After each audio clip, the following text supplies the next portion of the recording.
no Batendo Ponto de hoje, Fabiana Correia, jornalista, especialista em comunicação, posicionamento e estratégia. É isso? Isso mesmo, Bia. Especializada principalmente em mulheres, não? Sim, principalmente mulheres. Com meu background, meu último, né, background, que era em jornalismo, que foi escrever sobre liderança feminina, eu percebi que tinha essa questão de comunicação entre as líderes.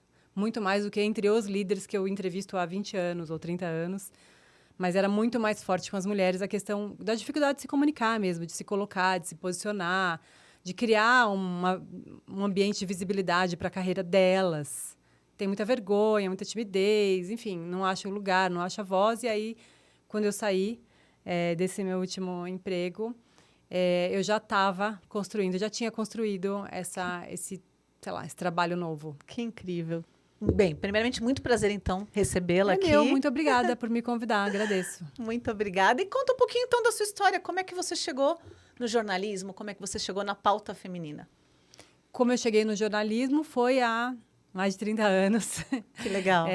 Enfim, sei lá por quê. Gostava de ler e escrever? Gostava de ler e escrever. Meu pai trazia muito jornal para casa. Eu estava muito acostumada a ler jornal. Tinha essa coisa da leitura de jornal, também de livros, mas muito de jornal também na minha casa. Era uma atividade em família, sabe? Assim, no domingo, a gente lê jornal juntos. E eu comecei a ter acesso a coisas que eu nem sabia que existiam, né? Pelas notícias.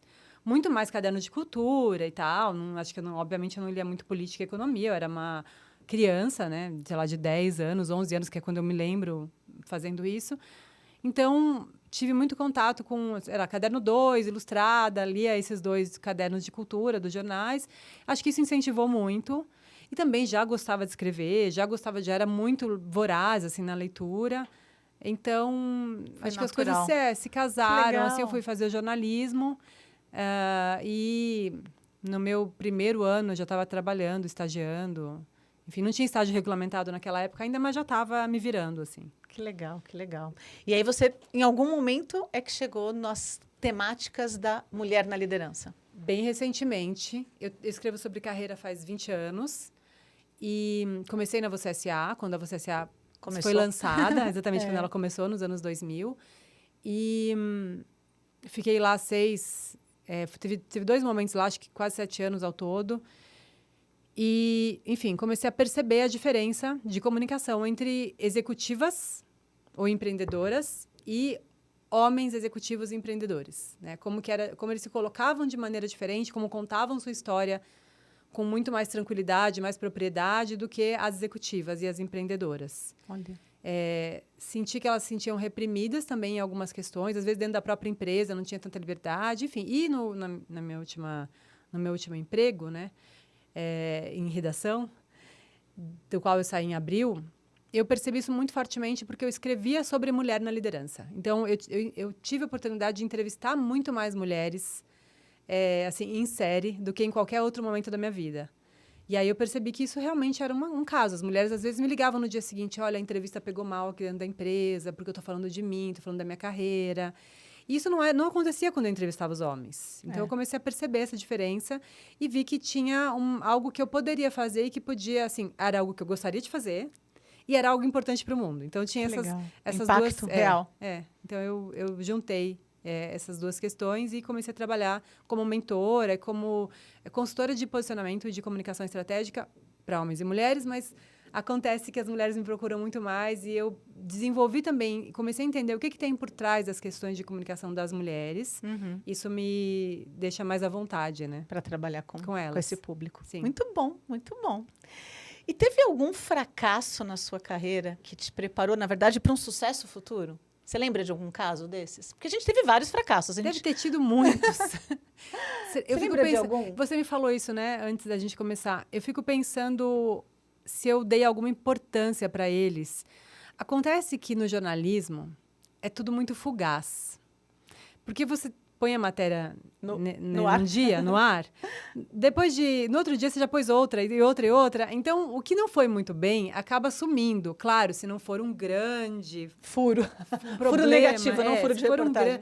Se você não fez algo muito sério... Pelo menos pra gente, passa. E também ao contrário, o que é bom também passa. Porque às vezes as pessoas falam, uau, eu li aquela matéria. E pra mim, naquele momento do calor, foi mais uma matéria. Entendi. Eu estou pensando se deve ter tido muitos, sem dúvida teve muitos. E matérias que eu não queria que ficassem do jeito que ficaram, ou matérias que tomaram um rumo diferente. Por exemplo, a gente falou recentemente de uma CEO, de uma presidente de uma empresa, que disse, quando ela chegou na empresa, que um dia ela queria ocupar o lugar que o chefe, na época, ocupava. E a gente colocou isso no título, eu coloquei propositadamente, eu era editora da matéria, não fiz a entrevista, mas eu editei a matéria, eu coloquei isso no título que ela tinha dito. E foi muito complicado, porque teve uma reação muito negativa na internet. Então, existe muito ódio na internet, enfim, nas redes, né? A gente sabe, não é novidade. Não acho que eu fracassei, eu mantive o meu título. Isso acontece muitas vezes, as pessoas me pedirem para mudar quando é online. Eu não faço isso, uma vez feito, está feito, a não ser que tenha um erro meu, ou do repórter, ou de informação. Obviamente, a gente muda. Se não tiver... enfim, o que é. É o que é. Tinha sido uma escolha, mas foi uma escolha um pouco... teve uma repercussão. Uma repercussão ruim no começo. E eu falei, espera, você vai ver como no meio esses comentários negativos vão sumir no meio dos comentários positivos que vierem. Eu estava certa, não foi um fracasso, então, no final das contas. Mas, sim, teve alguma coisa, assim, sei lá, um retorno ruim, em princípio. Uhum. Mas eu tinha certeza que isso precisava ser dito. E ela disse isso. Eu não fiz de má fé. Claro. Né? Acho que eu fiz dizendo para as outras mulheres, olha, vocês podem um dia ocupar o lugar que hoje é do chefe de vocês, não é do homem que está acima na hierarquia. Eu vou tentar pensar num fracasso. Não, mas não se preocupe, porque talvez assim, no jornalismo, de fato, o sucesso e o fracasso... Passa muito rápido. Passa muito rápido. Às vezes o sucesso você nem vê. E o fracasso... Você nem curte, portanto. Você não curte, porque você não vê. Mas nem o fracasso também você sofre. Também não. Você tá preocupado com o próximo deadline, com o próximo fechamento. Entendi. Quando é no site, ele é a cada hora, né? E quando é em revista semanal, enfim, não importa, é sempre rápido. Você está sempre pensando no próximo. Nunca se curte muito e também nunca se curte nem a fossa do possível fracasso aí. Entendi. Enfim, como eu tive pessoas, acho que muito competentes, sempre trabalhando junto comigo, não estou dizendo que foi fácil, mas eu tive pessoas muito competentes, esse fracasso também fica amenizado, porque o trabalho em equipe, o trabalho no jornalismo, ele é em equipe. Ele não é um trabalho nunca de uma pessoa só, é muito raro, né? Tirando colunas, enfim. Mas o trabalho em redação, são muitas pessoas envolvidas. Então, também os erros acabam sumindo, porque uma pessoa corrige da outra e vai, até que as coisas chegam, acho que vamos dizer assim, vão para o mundo de uma maneira mais bem arrumada do que se tivesse só uma pessoa envolvida, né? Isso é super importante, porque não são em todas as profissões ou em todas as áreas que as pessoas, de fato, têm a colaboração no cerne. Sim. E aí o que acontece, o que você está dizendo, no jornalismo, isso também ajuda a corrigir o rumo antes de entrar no ar. Sim. Né? Antes de ser publicado, né? E aí, estou falando da minha história no jornalismo. Talvez hoje seja cada vez menos. Né? Você tinha boas equipes. Mas, assim, tem um estagiário, ou tem um repórter, ou tem vários repórteres. Depois tem, às vezes, subeditor, às vezes, editor. E aí tem o redator-chefe. Então, é uma série de pessoas pelas quais passa a matéria. Hoje, isso não é mais tão comum. Isso é bem incomum. Hoje é muito mais rápido. Mais enxutas. Muito enxutas. Às vezes, o estagiário faz, alguém dá uma leitura bem rápida e vai para o ar. Eu não gosto de trabalhar assim. Acho que eu preciso, como editora de qualquer coisa, estou à frente de qualquer coisa, eu preciso, pelo menos, ter a minha responsabilidade, poder assinar embaixo, assim, se for o caso, né? Porque se alguém disser, mas você não viu isso? Eu posso falar, não, eu vi. A culpa não é do repórter, né? Sim. No final das contas, a responsabilidade é minha. Então, penso desse jeito. Tá certo. Agora, me diz uma coisa. Nos últimos 5 anos, que hábito, comportamento ou crença mudou a sua vida, melhorou a sua vida? Tem algum hábito novo, algum comportamento novo que você adquiriu? Ou crença? Tem o ócio. Ai, que bom, que bom. Você aprendeu a praticar o ócio. Eu acho que foi imperativo mesmo. Tá. Como eu te falei, tá trabalhando em revista, em redação de revista, que foi a maior parte da minha carreira como jornalista, pelo menos até 2012. Depois eu trabalhei em outras redações, mas não no mesmo ritmo. Eu desenvolvi, assim, uma vida, sei lá, nem sei dizer, atropelada. É isso, porque aí você chega de madrugada, aí de manhã, enfim, eu tenho filho. Hoje meu filho tem 20 anos, mas na época que eu estava, ela ainda era uma criança. Então, sim, acho que eu aprendi a colocar o ócio na minha vida com tranquilidade. E hoje ele faz parte da minha agenda. Não é que ele está no meu Google Calendar, não é isso. Mas eu penso assim, tá, segunda-feira, por exemplo, que é assim, hoje eu não tenho compromissos. Né? Eu não costumo ter compromissos fora. Eu tenho só compromissos dentro, internos, vamos dizer assim. Então, eu vou escrever, vou atender uma cliente, vou dar uma mentoria, mas não é nada que me faça correr. Então, eu preciso, na segunda-feira, ter uma manhã devagar, sabe? Eu preciso ter tempo para tomar meu café no sofá, ler meu livrinho. Tenho esse hábito, é um bom hábito, e eu acho que eu tenho falado disso para algumas pessoas. Ler de manhã, acordo, faço o meu chá, o meu café e vou ler um pouco. Acho que isso eu faço, porque que delícia. À noite eu estou cansada, consigo ler muito menos e com muito menos atenção. Então, também estou lendo de manhã, isso é um hábito.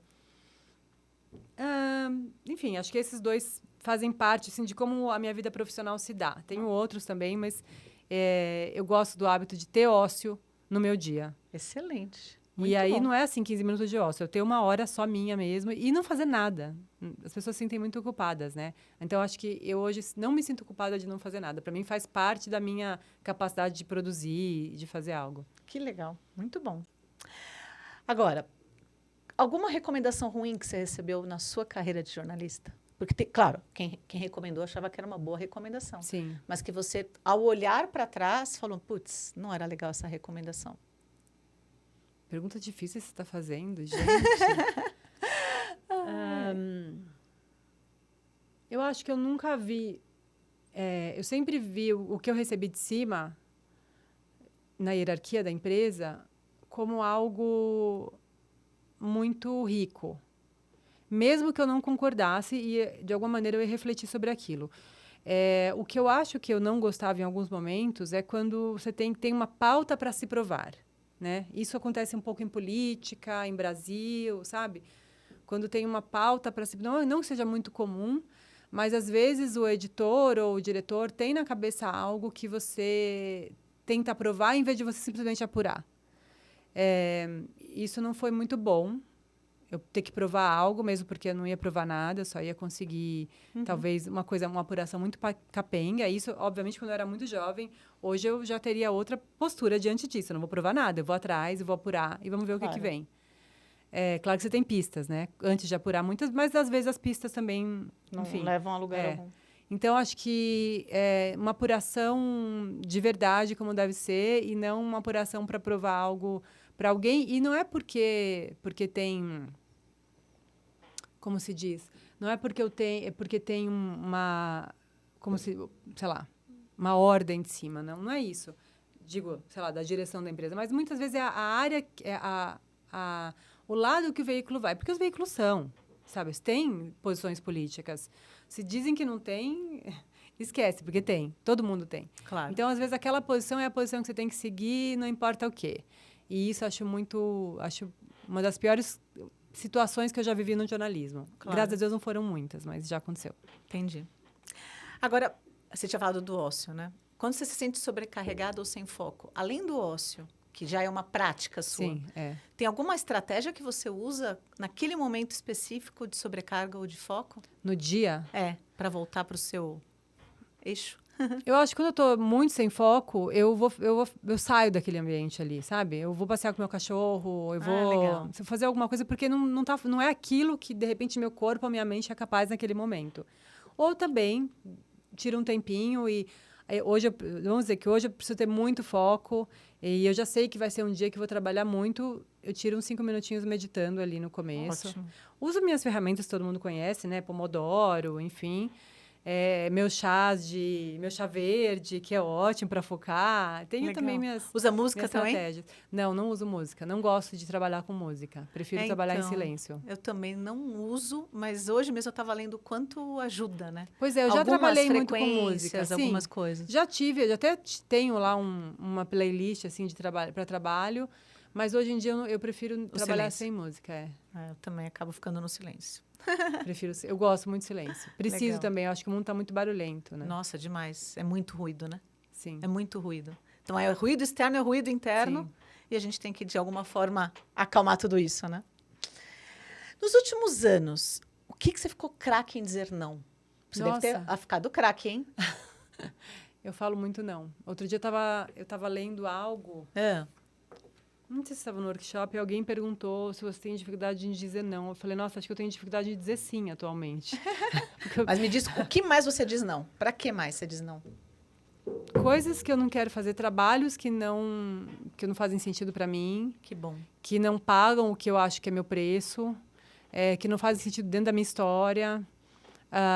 Pessoas que às vezes querem meu tempo e que eu tenho tempo para, por exemplo, mentorar. Eu mentoro pro bono, eu respondo e-mails ou mensagens que as pessoas me perguntam sobre carreira, porque afinal essa é a minha especialidade. E eu acho ruim, porque nem todo mundo vai ter dinheiro para me pagar. Ou vai ter dinheiro para pagar um coach, um mentor ou uma mentora.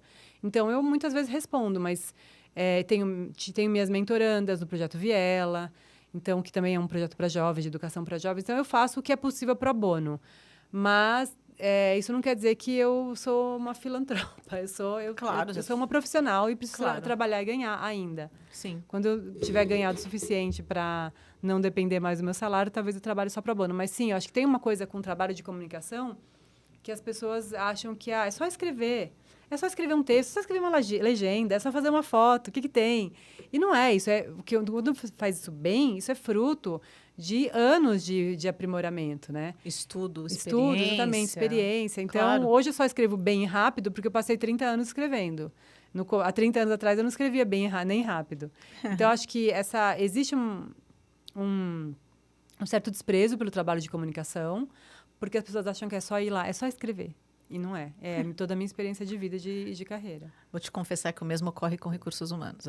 Recursos humanos também é uma área que as pessoas falam, todo mundo sabe, todo mundo entende. É só ir lá falar, né? Só ter uma reunião. O que tem? Então, esse tipo de coisa, quando eu sei que a pessoa pode pagar pelo meu trabalho e mesmo assim não quer pagar, aí eu falo não, né? Claro. É isso aí, o seu tempo é valioso. Sim, né? Como de todo mundo, eu acho, né? Claro. E são 30 anos de experiência. Sim. Né?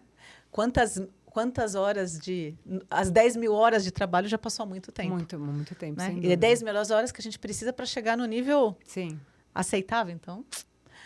Bem, agora, que conselho você daria para um aluno brilhante que está saindo da faculdade e chegando no mundo corporativo?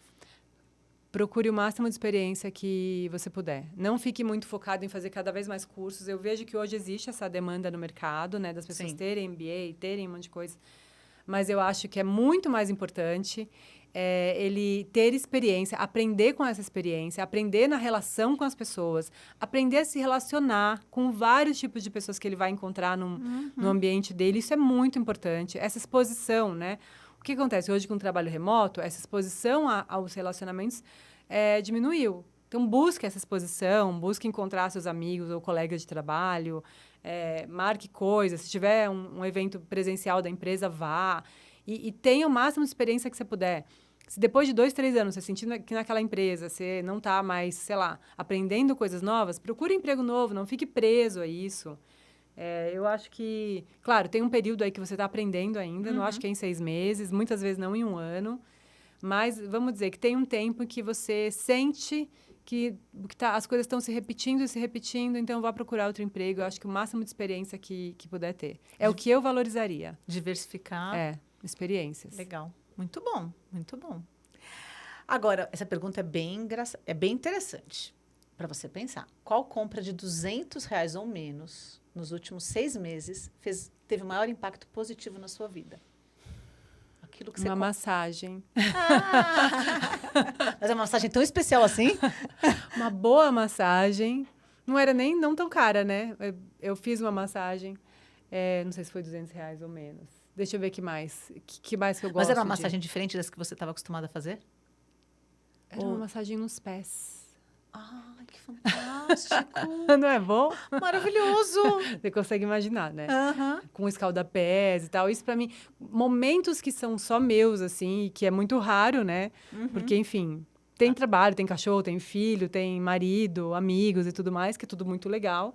Mas esses momentos de profundo bem-estar e relaxamento, assim, eu acho que valem muito. Valem muito, assim, e custam... Renovam, tal. Então, isso, pra mim, é muito bom. Eu não sei, acho que qualquer coisa que seja Uma coisa que eu gostei outro dia que eu fiz foi eu fui almoçar com meu filho. Deve ter custado um pouco mais de 200, talvez, ou 200, na Liberdade. Foi uma coisa super simples. Diferente. Mas a gente saiu num dia da semana e fomos almoçar lá, porque ele estava com tempo, sei lá. Almoçar não, desculpa, jantar. E aí, isso para mim tem um valor enorme, assim, porque eu ter um momento com ele, em que a gente conversa. Só vocês dois, num lugar Sim, diferente. isso é muito legal. gostoso.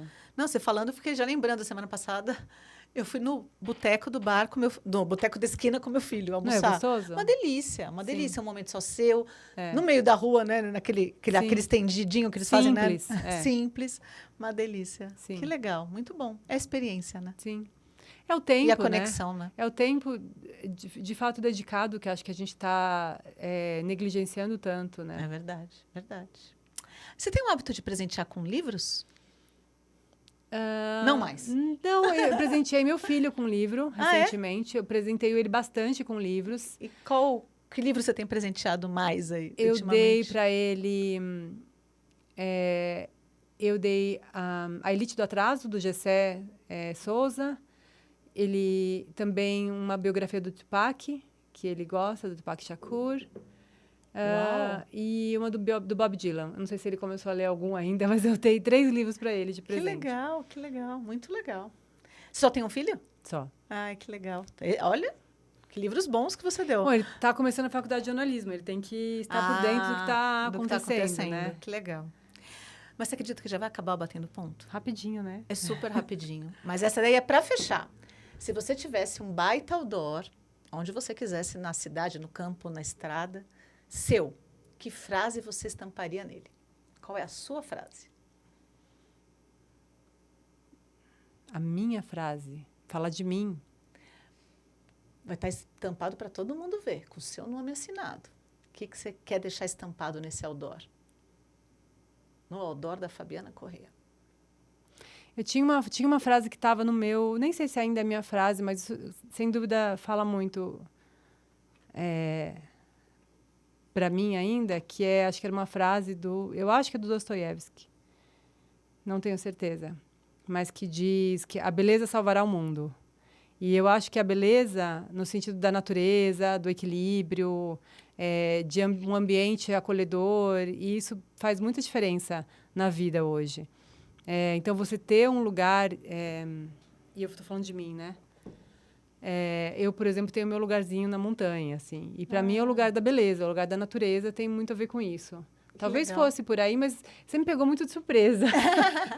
Não, mas olha, você falando, me lembra muito uma discussão de ética e estética, né? E o quanto o mundo pós-moderno, de fato, ele precisa muito mais das artes, muito mais da beleza. Para que a gente possa encontrar respostas no mundo que a gente não sabe mais as respostas, né? Mas temos que saber fazer as perguntas. Sim. Por um lado. Por outro lado, quando você falou, pelo menos me tocou quando você falou da questão do espaço, né? De ter um espaço. Eu visitei a Dinamarca é um dos países mais gelados, né? Fica 40% do ano super gelado. E lá que tem o ápice da decoração, por quê? Porque justamente eles deixam tudo muito acolhedor. Então, a luz nunca é uma luz direta, é uma luz indireta. Sim. Tem muito a questão dos tecidos, a questão das cores, a questão do acolhimento. E mais do que isso, a questão de você encontrar grupos, desde criança, grupos de afinidade. Então, as pessoas se encontram. Eu gosto de jogar carta, então as pessoas que gostam de jogar carta. As pessoas que gostam de ler, tem um clube de leitura. As pessoas que gostam... Então, assim, isso é muito legal. Então, o seu outdoor faz todo sentido para mim. Sim. Não sei se essa é a frase que você vai estampar. Não sei se vai ser essa. Eu pensei nessa porque era uma frase que eu pus no meu Facebook lá atrás, sabe? Sei lá quantos anos atrás. Eu coloquei isso porque, de fato, eu procuro beleza no mundo. Que legal. Eu procuro beleza em forma de conforto, de natureza, ou mesmo, enfim, é o pôr do sol, vou parar. Se eu estiver em casa, eu vou parar para olhar. Porque essa beleza me alimenta, assim. Que legal. Muito bom. E também, no seu caso, está claro a beleza da literatura e a beleza da escrita, né? Sim, sim. O quanto você lê, o quanto você escreve, sim, o quanto isso é importante. É uma delícia ler um livro bem escrito, né? É um prazer, assim... Inenarrável. Total. Para mim, é alguma coisa que me arrepia. Que legal, assim. Que legal. Então... Nossa, mas adorei bater o ponto com você. Obrigada pelo convite, sou muito grata mesmo. Mais uma pessoa que eu estou conhecendo, mais um trabalho que eu estou conhecendo. Obrigada, um prazer mesmo. E continue fazendo esse trabalho maravilhoso de impacto para as mulheres. Sim, esperamos. Obrigada.